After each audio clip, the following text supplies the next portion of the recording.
Moçada, continuando a nossa aulinha sobre a floresta amazônica, na aula anterior nós falamos sobre as características gerais da floresta amazônica, falamos sobre as principais causas do desmatamento e vamos começar a nossa aulinha de hoje falando sobre as consequências da destruição da floresta amazônica.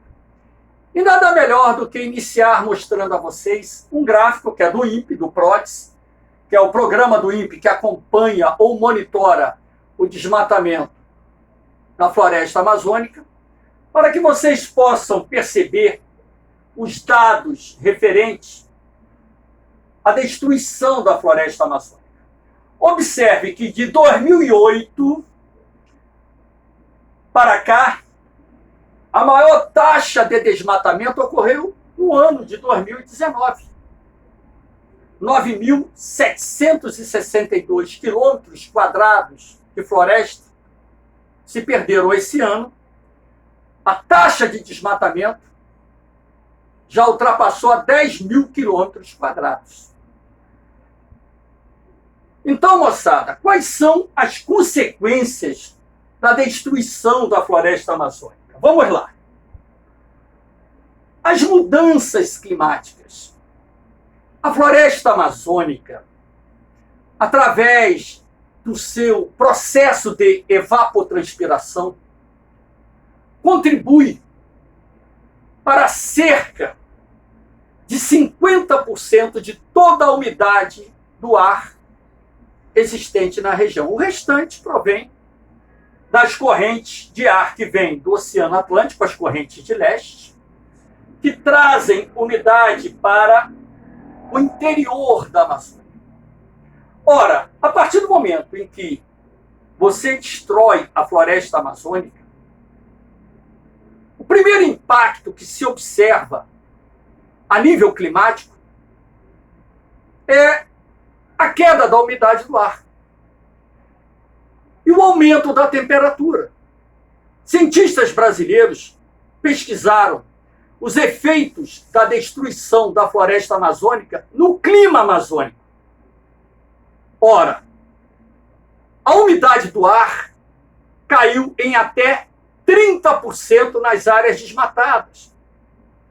E a temperatura média subiu em até 7 graus nas áreas desmatadas. Ora, se você retira a cobertura florestal, você estará interferindo não só no aquecimento da superfície, portanto, na questão da irradiação de calor para a atmosfera, como também na umidade do ar. Então, qual é a tendência do clima ficar mais quente e mais seco? Ora, professor, o que seria esse processo de evapotranspiração? É a ação combinada da evaporação da água contida no solo, nos rios, igarapés, lagoas, com a transpiração das plantas que compõem a floresta amazônica. Na Amazônia existem árvores, acreditem se quiser, que chegam a lançar na atmosfera 800 litros de água por dia. A floresta é composta por bilhões de árvores. Dá para mensurar a quantidade de metros cúbicos de água que diariamente o processo de evapotranspiração lança na atmosfera? Ora, essas mudanças climáticas não se restringem à Amazônia. As previsões dos cientistas é que o sertão nordestino possa se transformar num deserto. E, aliás, os mais importantes núcleos de desertificação do Brasil se encontram no sertão nordestino. A região central do Brasil, de acordo com os cientistas, irá se transformar numa área semiárida, como é o sertão hoje. Isso quer dizer que a redução das chuvas no Brasil Central terá um forte impacto socioambiental e econômico. No Brasil Central existe o Planalto Central brasileiro, que é considerado a caixa d'água do Brasil. Aqui nascem rios formadores da bacia do Tocantins-Araguaia, afluentes da margem direita do rio Amazonas, rios formadores da bacia do Paraguai, alguns rios pertencentes à bacia do rio Paraná e afluentes da margem esquerda do rio São Francisco. A redução das chuvas no Brasil Central significará menor disponibilidade de água para irrigação das lavouras. Basta lembrar que o Brasil Central é hoje o celeiro agrícola do Brasil, é o principal polo de desenvolvimento do agronegócio brasileiro, é a principal região produtora de grãos, principalmente a soja e o milho, e o maior rebanho bovino do Brasil se encontra naquela região. Portanto, é o principal polo de desenvolvimento do agronegócio. Prejuízos de bilhões de dólares serão acumulados anualmente em razão das mudanças climáticas em curso na região. A menor incidência de chuvas significa também a redução do débito fluvial, ou seja, da vazão dos rios, menor disponibilidade de água para o abastecimento das cidades, menor disponibilidade de água para os reservatórios das usinas hidrelétricas, sobretudo pertencentes às bacias do Paraná, Tocantins, Araguaia e Amazonas. Prejuízos enormes. Aqui no Sudeste e Sul do Brasil, representado aqui pela bolinha cinza, a redução das chuvas, expondo essas duas regiões geográficas do país a crises hídricas mais frequentes.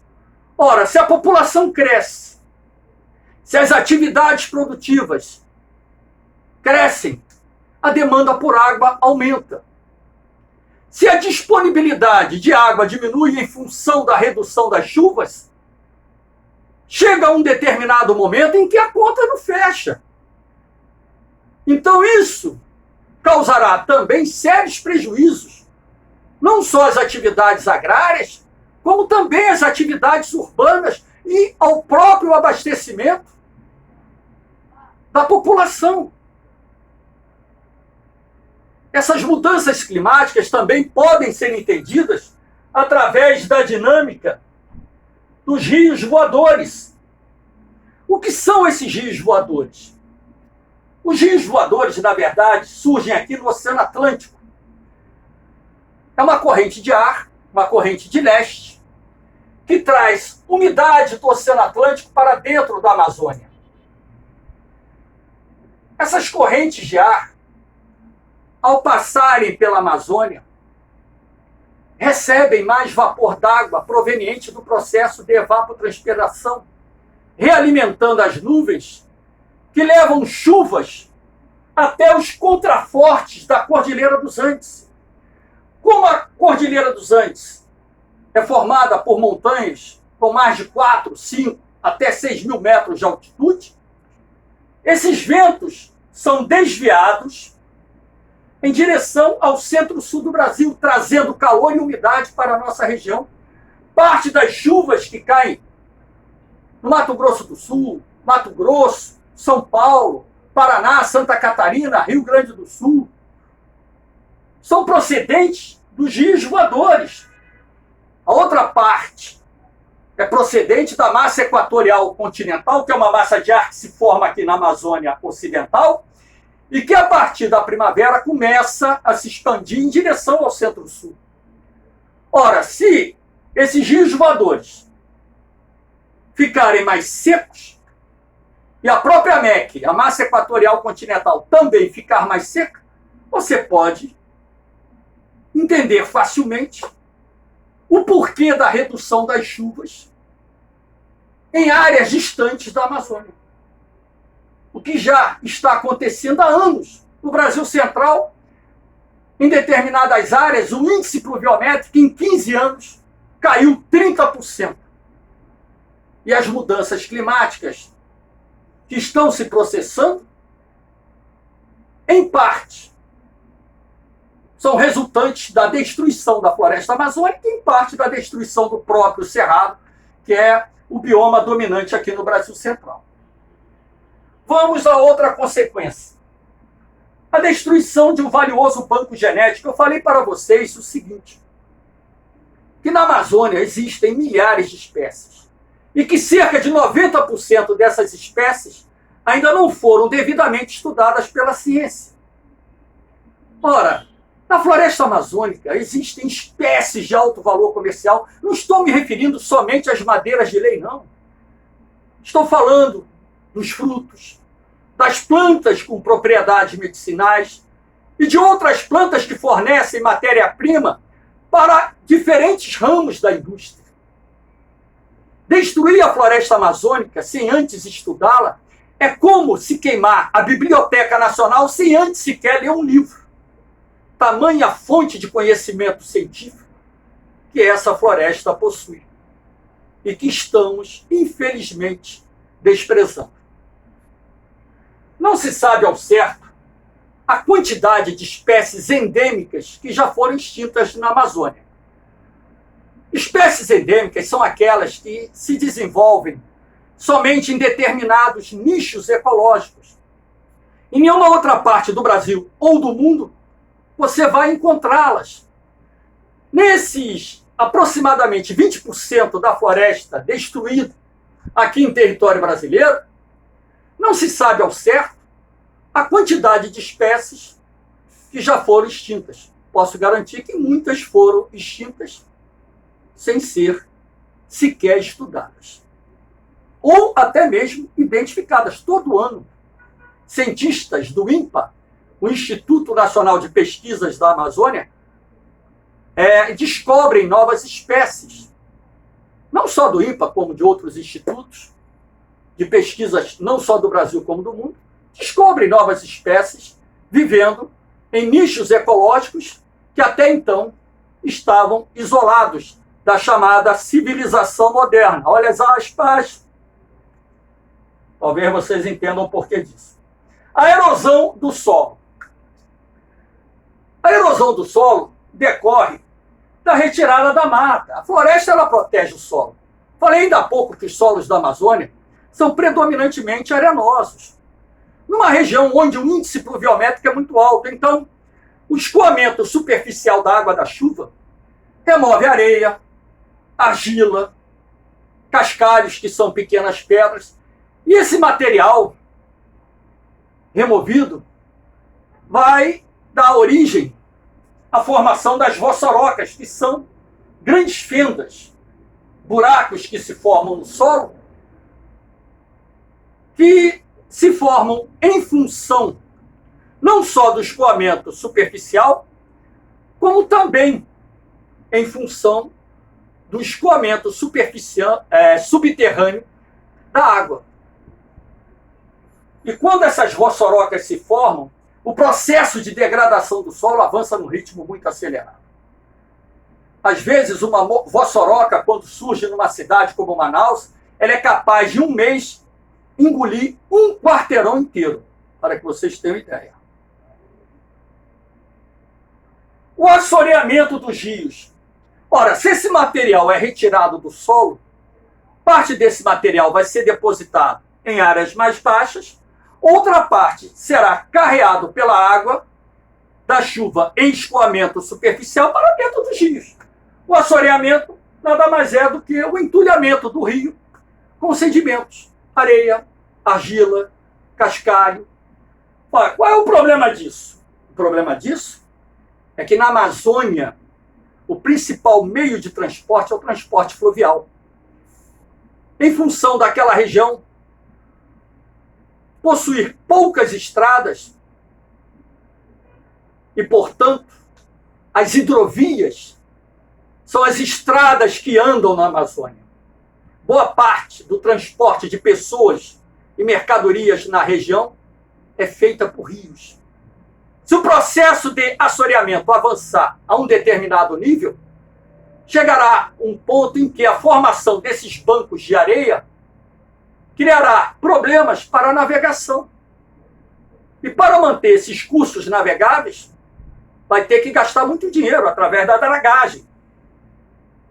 Ou então abandonar a hidrovia.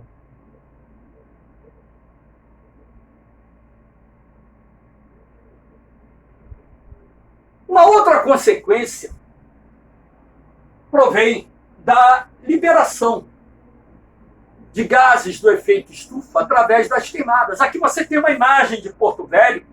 Essa névoa aqui é o smog. É uma névoa formada por gases derivados das queimadas e, logicamente, também do trânsito existente na cidade. Porto Velho não é uma metrópole, não é uma grande cidade, mas lá existem milhares de veículos automotores circulando. Mas boa parte dessa poluição é procedente das queimadas. Então, a poluição do ar, ela pode gerar problemas, principalmente para os portadores de doenças respiratórias, e levá-las, inclusive, à morte. Para quem não sabe, a poluição do ar altera até a pressão arterial, aumentando a probabilidade da pessoa ter um infarto, ter um AVC. Muita gente desconhece esse fato, mas é real. E todo ano a televisão mostra cidades da Amazônia cobertas pelo smog, essa névoa de poluentes, e pessoas usando máscara, agora mais pelo coronavírus, mas antes mesmo do coronavírus, as pessoas cobrindo o rosto com lenço, por causa da poluição, que é recorrente todo ano, inclusive em determinados dias, impedindo até que aviões cheguem a certos aeroportos encontrados no sul da região. Ok? Então, moçada, aqui nós temos o encerramento do nosso primeiro encontro, né? Falando um pouquinho da Amazônia, uma aula que foi dividida em duas partes, está aí com aproximadamente quase 35 minutos. Espero que tenham gostado e dê aquela forcinha, dê aquele like. O nosso próximo encontro falarei sobre o aquecimento global, um outro tema polêmico, e que vai despertar, logicamente, interesse e debate sobre o assunto. Muito obrigado e até o nosso próximo encontro. Dê um like, fortaleça o canal, Geogênio a serviço de quem gosta de estudar.